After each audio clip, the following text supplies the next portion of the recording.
तो dimensional analysis में पहला है conversion of one system of unit into another, एक सिस्टम से दूसरे सिस्टम में कन्वर्ट करना। ठीक है, जैसे उदाहरण के तौर पे हो सकता है आपको एमकेएस से सीजीएस में करना हो या वाइस वर्सा। जैसे मैं एक एग्जांपल तुम्हें देता हूं, तुम लोग कितने लोग इसे कर पाते हो जरा समझाना मुझे ना। एक एग्जांपल दे रहा हूं मैं सबसे पहले कि मेरे पास लिखा है 1 किलोग्राम पर मीटर स्क्वायर, है ना। कुछ अजीब सा लग रहा है, ये मुझे बताओ ये कौन से सिस्टम में है ना। मैंने पूछा will be equal to how many gram per centimetre square, ये कौन से सिस्टम में है, बराबर, पक्का।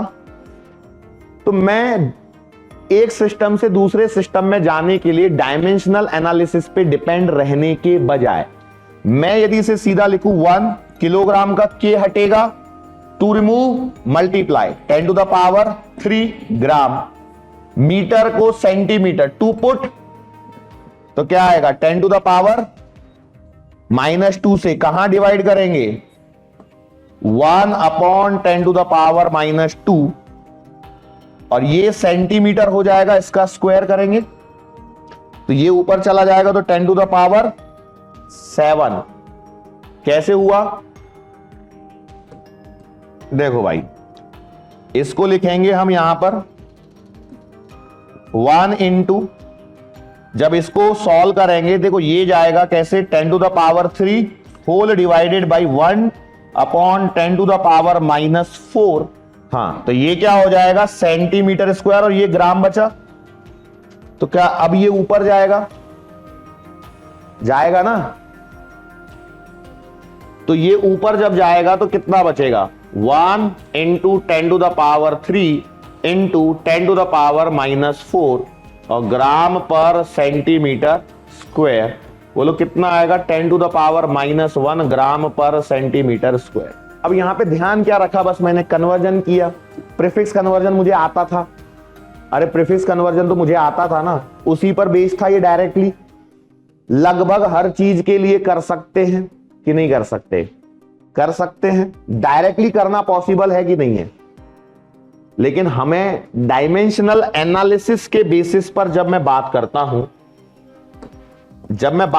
हूं on the basis of dimensional analysis, तो ये कहता है कि डायमेंशनल एनालिसिस कहता है कि n1u1 will be equal to n2u2, n1u1 will be equal to n2u2, मतलब numerical value product of numerical value and its unit in one system will always be equal to numerical value and product of numerical value and its unit in another system। क्या बोल रहा है ये n1u1 equal to n2u2, क्या बतला रहा है, product of numerical value and its unit in one system will be equal to product of numerical value and its unit in another system will be equal। या in general वे यदि मैं इसे लिखना चाहूं तो मैं कह सकता हूं कि n into u will be equal to constant, that is product of numerical value and its unit in every system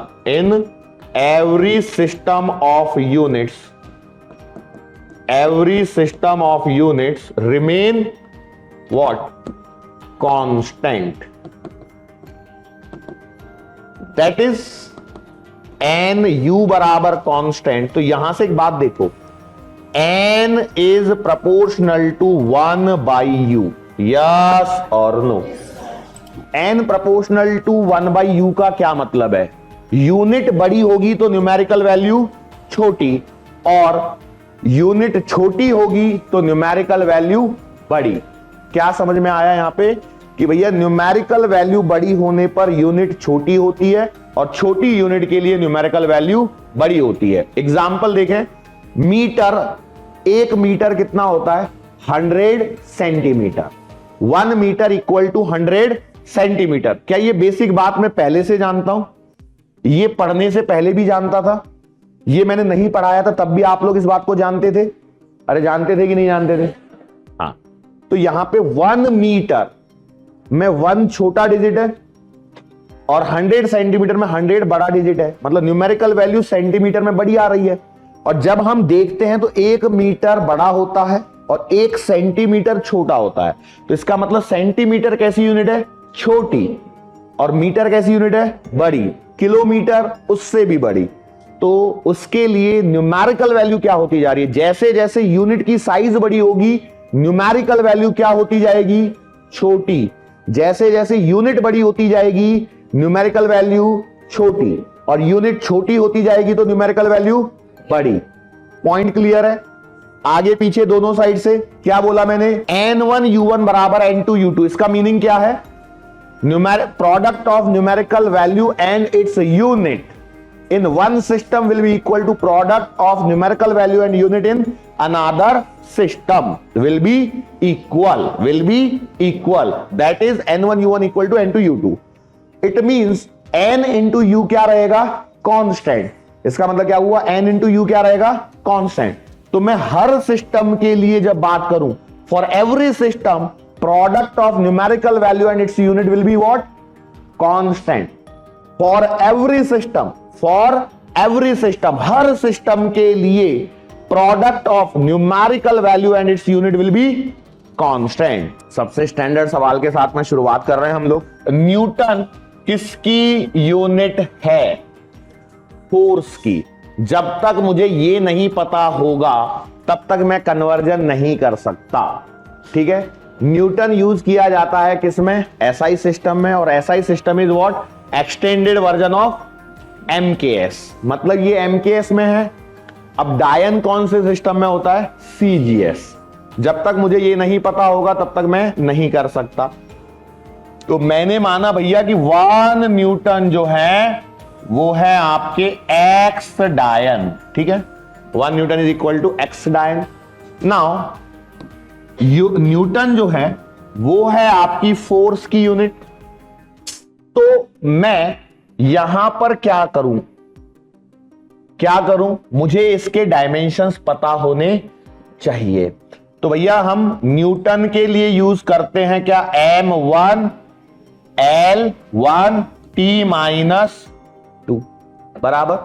तो भैया मेरे पास में यहां पे आएगा 1 into M1 L1 T-2 equal to X into M1 L1 T-2। अब ये तो कट गया? नहीं, काटना नहीं है।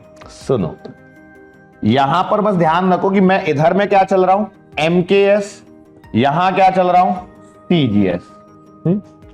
तो मैं लिखूंगा 1 इंटू M है, मतलब ये चलेगा किलोग्राम, ये चलेगा मीटर, और ये चलेगा यहां X इंटू ये चलेगा ग्राम,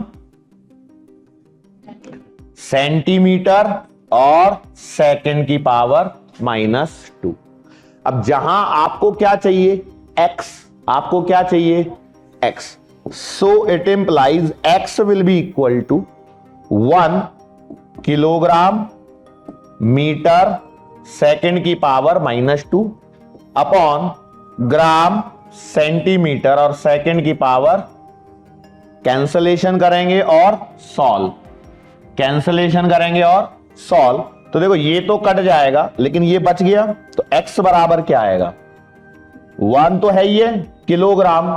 तो किलोग्राम को लिखा जा सकता है 1000 ग्राम, मीटर को लिखा जा सकता है 100 सेंटीमीटर अपॉन ग्राम और सेंटीमीटर। ये दोनों कट जाएंगे। So what will you get? 10 to the power 5। आपको x की वैल्यू मिली है 10 टू द पावर 5। तो इसका मतलब है 1 न्यूटन किसके बराबर है? सोच सकते हो न्यूटन कितना खतरनाक है। इतना दिमाग लगाना भी नहीं है वैसे तो, ये तो एनालिसिस करके सिखाना है। मैं बताऊं, जो लोग इस डायमेंशनल एनालिसिस से करने के चक्कर में पड़ते हैं ना, उनका लेट ही होता है। It is just a method जो 11th वाले बच्चों को सिखाओ, वो खुश रहते हैं। हम सीधा करेंगे भाई, 1 न्यूटन मुझे पता है फोर्स है, किलोग्राम मीटर पर सेकंड स्क्वायर कन्वर्ट किया, वही लिख रहा हूं मैं, उसको डायरेक्ट ही कर लो। तो यहां पर ध्यान दो बेटा, एक सिंपल सी चीज जो आपको हमेशा पता होनी ही चाहिए कि यदि 1 न्यूटन 10 टू द पावर 5 डायन है, तो इसका मतलब एक डायन कितना, 10 टू द पावर -5 न्यूटन। सही है कि ये सही है, ये याद होना चाहिए, कहीं पे भी काम आ सकता है। न्यूटन किस में है, एमकेएस या एसआई, डायन सीजीएस। अगला होमवर्क क्या होगा फिर, होमवर्क का क्वेश्चन, एक सेकेंड, एक्स बराबर निकालना है, कन्वर्ट 1 जूल इंटू अर्ग, ERG। सबका आया ना, ये सबका आया। क्या मैं इसको उल्टा भी सवाल पूछ सकता हूं? अब 4 सवाल करके कोई मतलब नहीं निकलेगा, हम टाइम वेस्ट करेंगे इसमें, है ना। रादर देन सिंपल तरीका क्या यूज करो, डायरेक्ट यूनिट्स को कन्वर्ट कर लो, डायरेक्ट यूनिट्स को कन्वर्ट करो। हमें टाइम सेविंग सीखनी है, हमें टाइम, हमारे पास बहुत सारा टाइम नहीं है कि हम जिसमें बैठ के करते रहें करके डायमेंशन एनालिसिस। सीधी सी बात है, 1 न्यूटन 1 किलोग्राम मीटर पर सेकंड स्क्वायर, काम खत्म। ये ग्राम लिखा 1000 ग्राम, ये 100 centimetre second square as it is, 10 to the power 5 gram centimetre पर सेकंड स्क्वायर, और ये डायन, खत्म। बस हमें समझ में आना चाहिए कहां से कहां जाना है। ये तुम करोगे तो क्या आएगा, 1 joule will be equal to 10 to the power 7 erg, और 1 erg equal to 10 to the power -7। कोई ऐसा है जिसको ये नहीं पता लगा ये कैसे आया? एनीबडी? ठीक है, इधर ध्यान दो भाई, जूल जो है वो है आपकी एनर्जी की यूनिट। तो एनर्जी के डायमेंशंस होते हैं m1 L2 T-2। तो हम यहां लिखेंगे 1 जूल इक्वल टू x अर्ग। 1 जूल की जगह आएगा m1 L2 T-2, x यहां पर भी आएगा m1 L2 T-2। यहां कैंसलेशन मत करना बस, नहीं तो हमेशा x इक्वल टू 1 ही मिलेगा। इधर आपका चल रहा है MKS वाला और इधर चल रहा है CGS वाला। तो मैं लिखूंगा यहां पे m1 मतलब किलोग्राम, L2 तो मीटर का स्क्वायर इनटू सेकंड की power -2 equal to x into CGS में चाहिए तो m gram, L2 centimetre square और सेकंड पावर -2। यहां पर आप सीधा, यहां ध्यान दो, ये तो हमेशा कटता ही कटता है, खेलना तो सिर्फ इन्हीं पर है। अब मुझे यहां से यहां जाना है, मतलब CGS को रखना है, CGS को रखना है, जो अननोन है उसको छेड़ना नहीं है, क्योंकि मुझे x चाहिए। मुझे क्या चाहिए? x। तो भैया मैं क्या करूं, x इधर है, मैं इसको लिख सकता हूं 1 इंटू 1000 ग्राम, इसे लिख सकता हूं 100 सेंटीमीटर, और पूरे का क्या लगेगा? स्क्वायर। क्यों? मीटर का स्क्वायर है। ये कट चुका है, equal to x into gram into centimetre बराबर। तो यहां ध्यान दो, ये 1 तो छोड़ो, ये आएगा 1000 ग्राम इंटू 100 का स्क्वायर मतलब 2 3 4 0, ये आएगा centimetre square equal to x into gram into centimetre square. अब क्या कट रहा है? देखो, ग्राम से ग्राम, सेंटीमीटर स्क्वायर से सेंटीमीटर स्क्वायर, तो क्या बच रहा है? x बराबर 10 की पावर कितनी? 1 2 3 4 5 6 7। क्लियर है? पक्का? चलो आगे बढ़ो। g है तुम्हारा 6.67 × 10⁻11 न्यूटन मीटर स्क्वायर पर kilogram square in CGS system will be. कितना आएगा? चलो देखते हैं। मेरे पास में दिया है g बराबर 6.67 × 10⁻11 न्यूटन मीटर स्क्वायर पर किलोग्राम स्क्वायर। सही बात है, मुझे किस में चाहिए? CGS में। तो याद रखो, CGS में न्यूटन की जगह क्या आना चाहिए? डायन। मीटर की जगह क्या आना चाहिए? और किलोग्राम की जगह क्या आना चाहिए? क्या यही आना चाहिए? तो इसका मतलब मैं यहां लिखूंगा 6.67 इंटू 10 टू द पावर -11, तो एज इट इज। क्या ये एज इट इज है? इसको तो छेड़ना ही नहीं है, तो न्यूमेरिकल वैल्यू है। न्यूटन की जगह क्या लिख दूं? 10 टू द पावर 5 डायन, सही है। इनटू मीटर की जगह क्या लिख दूं? 100 सेंटीमीटर। लेकिन ध्यान दो, इसका क्या है? स्क्वायर, तो ये स्क्वायर भी होगा। अपॉन किलोग्राम की जगह क्या लिख दूं? 1000 ग्राम। इसका क्या होगा? यहां तक क्लियर है सबको? क्या यहां तक क्लियर है? सब लोग मेरा ही देख के लिख रहे हैं क्या अभी भी? Yes sir. इनटू, ध्यान दो, ये आएगा 10 टू द पावर 5 डायन। ये कितना आएगा? 10 to the power 4 centimetre square. नीचे कितना आएगा? 10 to the power 6 gram square, सही है।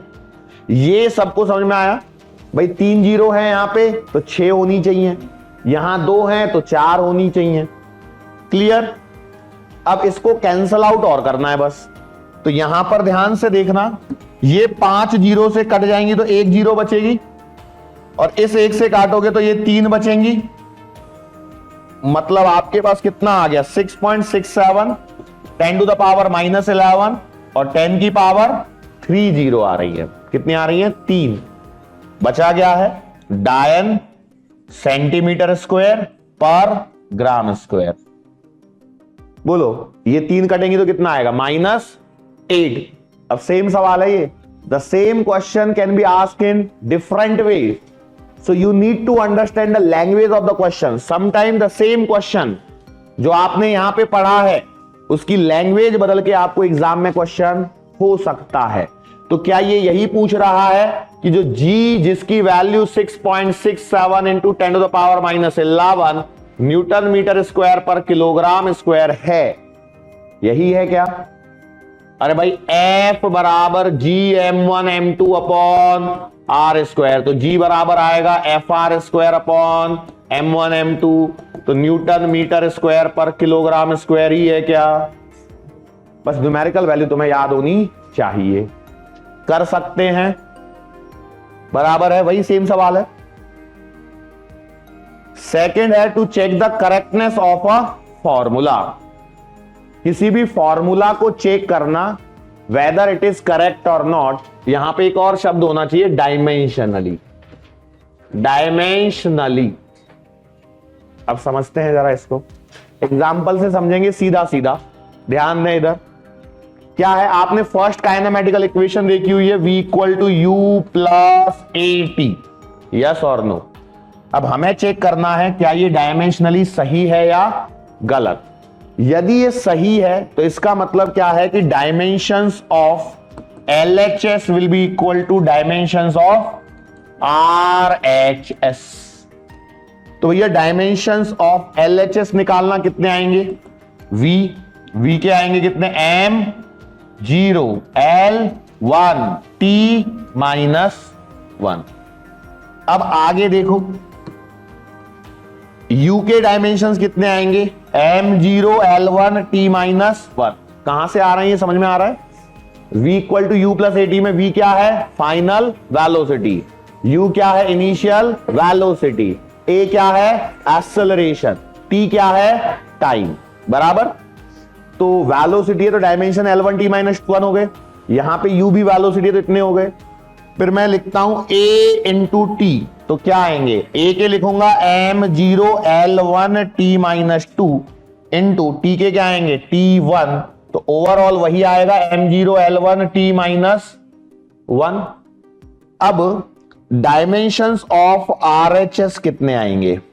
M0 L1 T-1 plus M0 L1 T-1। भाई इसके और इसके जुड़ने हैं डायमेंशंस, यस और नो। और ये जुड़ रहे हैं तो इसका मतलब जुड़ने पर ये क्या आएगा? M0 L1 T-1। इसके आगे 2 भी आएगा ना? इसके आगे 2 भी आएगा क्या? क्यों नहीं आएगा? डायमेंशंस के एडिशन में ऐसा नहीं चलता है, प्लस और माइनस पे 2 3 4 नहीं करते हैं। ये जुड़ ही तभी सकते हैं जब डायमेंशंस क्या हो, सेम हो। तो अब मैंने डायमेंशंस ऑफ LHS और डायमेंशन ऑफ RHS क्या है, बराबर। तो क्या ये इक्वेशन सही है, पक्का सही है, श्योर है। अब जरा यहां पर ध्यान दो, मैंने लिखा v equal to 2u plus का हाफ AT, ऐसे लिख दिया। बताओ क्या ये सही है? सवाल ये है, check whether the given equation is dimensionally correct और नॉट। डायमेंशनली करेक्ट है क्या? इतना दिमाग नहीं लगाना, इतना सब लिखते हुए हम सिंपल ओरली करते आना चाहिए भैया। v m0l1t माइनस 1, अगला पकड़ो, उठाओ यहां पे क्या, 2u, तो 2 के कोई डायमेंशंस नहीं है, नंबर्स के डायमेंशंस, तो इसके कितने आएंगे, m0l1t माइनस 1। फिर अगला पकड़ो यहां पे, ये बोलो m0l1t माइनस 2 इंटू t1, तो ये आ रहा है m0l1t माइनस 1। अब यहां ध्यान दो, ये डायमेंशंस और ये वाले डायमेंशन सेम है क्या? तो इसका मतलब इक्वेशन डायमेंशनली क्या है, करेक्ट है। तो यहां पर एक बहुत ही शानदार पॉइंट बनता है, क्या, यदि कोई इक्वेशन डायमेंशनली करेक्ट है तो जरूरी नहीं कि वो इक्वेशन सही हो। जैसे v equal to u plus AT मेरे को पता है, अरे काइनेमेटिकल इक्वेशन 9वीं में पढ़ी होंगी तुमने, ये 9th क्लास में, तो ये तो पता थी ना मुझे। मैंने इस इक्वेशन को v equal to 2u plus का हाफ AT लिख दिया। क्या ये इक्वेशन सही है? फिजिकली सही नहीं है। क्या ये इक्वेशन फिजिकली सही है? बट क्या ये डायमेंशनली सही है? मतलब डायमेंशन तो सही चल रहे हैं। तो इसका मतलब ये है कि कोई इक्वेशन डायमेंशनली सही होने पर फिजिकली रॉन्ग हो सकती है, डायमेंशनली करेक्ट होने पर डायमेंशनल फिजिकली इनकरेक्ट हो सकती है। Dimensionally correct, physically incorrect possible है, बट यदि physically incorrect then dimensionally incorrect ही होगी। यस और नो? ये था वो पॉइंट सेकंड नंबर का, जिसको मैं लिखवाता हूं, पहले तुम इसको तो छाप लो, वो वहां पे मैं बताऊंगा। उसमें एक 1 चलता है टाइम का, जिसे ध्यान रखना होता है। S nth equal to u plus a/2 2n minus 1। तो उसमें लगता है हमें लगता है कि वो डायमेंशनली इनकरेक्ट है, बट वास्तविकता में होती नहीं है, क्योंकि 1 सेकेंड साथ में चल रहा होता है जिसपे हमने ध्यान नहीं दिया होता है। जो अभी इतनी देर पहले बोल रहा था मैं, if an equation is physically correct then it must be dimensionally correct, but if equation is dimensionally correct then it is not necessary it to be physically correct.